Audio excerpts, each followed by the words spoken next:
For today's video, and guys, nagluluto na ako ng panghapunan, guys.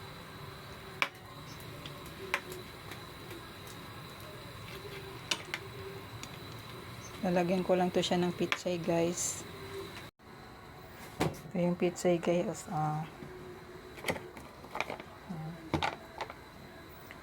Tapos, guys, meron tayong maraming mangga, guys. Ano ba to siya, boy? Kalabaw? Carabao Mango. Ayan, guys, oh.